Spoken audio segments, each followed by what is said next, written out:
This is the story of USS Pandaba, a state-of-the-art nuclear-powered submarine on a classified mission deep in the Indian Ocean. But as it descended into the abyss, the crew began to uncover a terrifying secret that defied human understanding. This was not just a mission.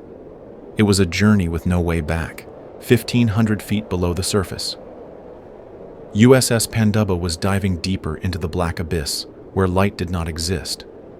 Outside, there was nothing but absolute darkness, a void so complete that it felt like the submarine was floating in space. Commander Ethan Graves stood in the control room, giving orders to his crew. "Depth at 1,600 feet and stable, Commander," Lisa Carter, the lead sonar operator, reported. Ethan looked out of the reinforced glass viewport, but he saw nothing. Just emptiness. Dr. Evelyn Cross, the chief scientist on board, was staring intently at her screen. She was decoding strange signals the submarine had been picking up for the last 20 minutes. "Ethan, these signals are odd," Evelyn murmured. Ethan leaned in. The signals were coming in a pattern, as if something, or someone, was trying to communicate. "Is this Morse code?" Lisa asked, confused. "No, it's something else." Evelyn's face darkened. Just then, the submarine trembled slightly. Ethan's instincts flared. "Status report." "Sir, we haven't hit anything, but something is interfering with us," Lisa said, her voice uneasy. Suddenly, the sonar screen lit up with a massive structure ahead. "What is that?" Evelyn whispered, her face pale. Right in front of USS Pandaba was the wreckage of another submarine, and on its side, barely visible through the murky water, were the faded letters USSPANDUBBA. "Impossible!" Ethan shouted. "This can't be the USS Pandaba! We're on it right now!"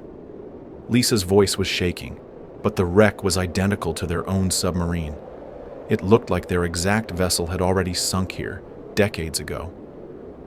"Could this be a time anomaly?" Evelyn suggested, her scientific mind racing. Or, Lisa hesitated, her throat dry. Or have we entered another reality? "This is ridiculous," Ethan snapped, trying to ground himself in logic. "It's just an old wreck." But then, something moved inside the wreck. Lisa zoomed in on the sonar screen.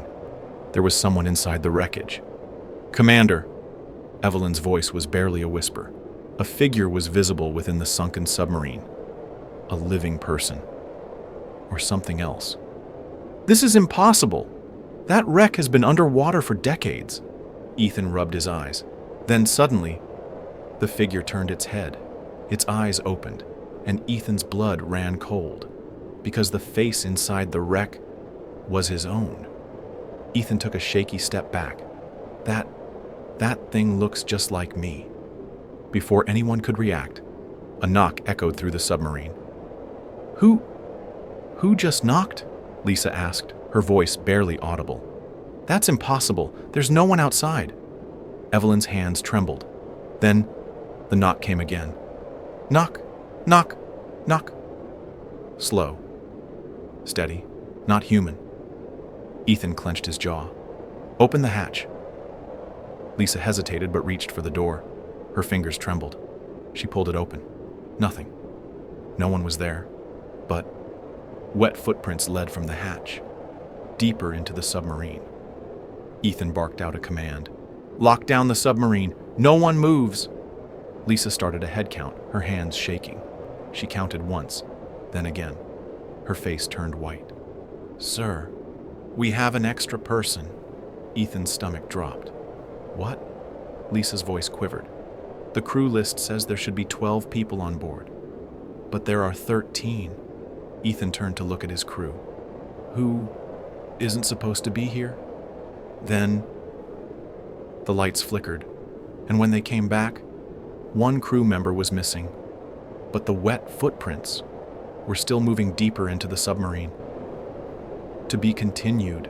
Silence. The control room was frozen. Ethan's pulse pounded in his ears. One crew member was missing, and the wet footprints, they were still moving forward. "Who disappeared?" Ethan demanded. Lisa frantically counted again. It was Officer Reynolds. Evelyn turned pale. But he was standing right there. They all turned toward where Reynolds had been moments ago. His boots were still there, but there was no body inside them. Lisa screamed. "Oh my God!" Ethan rushed forward, staring at the empty boots. The insides were soaked. It was as if Reynolds had simply melted away into water. "This isn't possible," Evelyn whispered, her voice cracking. And then a faint gurgling sound echoed from deep inside the submarine, like a drowning man trying to breathe. The sound was coming from the lower deck. Ethan grabbed his flashlight. "Lisa, Evelyn, you're with me. The rest of you, stay put." They moved cautiously down the narrow, dimly lit corridor. The metal walls dripped with condensation. But why? Submarines were airtight. There should be no moisture inside. Drip, drip, drip. As they turned a corner, Ethan halted. A figure stood at the end of the hallway, drenched, motionless. The light flickered, and the figure twitched unnaturally. Lisa gasped. "Reynolds!" Ethan stepped forward. "Reynolds! Answer me!" But Reynolds' eyes were empty, wide open, and staring at nothing. His lips trembled, and then he spoke. But it wasn't his voice. It was a chorus. "You shouldn't be here!"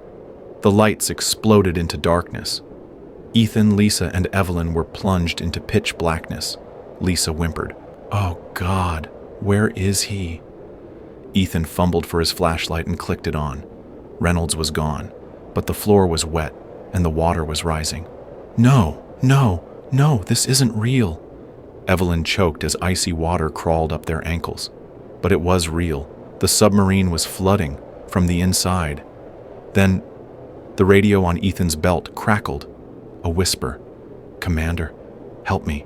It was Reynolds, but his voice was coming from the speakers in the control room. How? He had been right here. Or had he ever been here at all? The crew in the control room was panicking. "Commander, you need to come back." Ethan grabbed his radio. "We're trapped. The submarine is flooding." "Flooding? Sir, the submarine is dry." Ethan froze. Lisa and Evelyn stared at him. Their legs were soaked in water, but according to the control room, there was no water. Evelyn shook her head violently. "No, I can feel it. It's cold. It's real." Lisa put her hand on the metal wall and gasped. The wall rippled under her fingers, like it wasn't metal anymore. It was skin. The submarine was alive. The walls throbbed like a beating heart. Ethan backed away. "This isn't our submarine, it's something else." Lisa screamed as a handprint appeared on the metal, pushing outward, as if someone was trapped inside the walls. And then the voice returned. Not from the radio, not from the hallways, but from everywhere. "You took what belonged to me." Ethan clenched his fists. "What are you?" the voice whispered. "A passenger, and I never left." Guys, don't forget to subscribe and share this video with your friends and family. Also, let me know where you're watching from.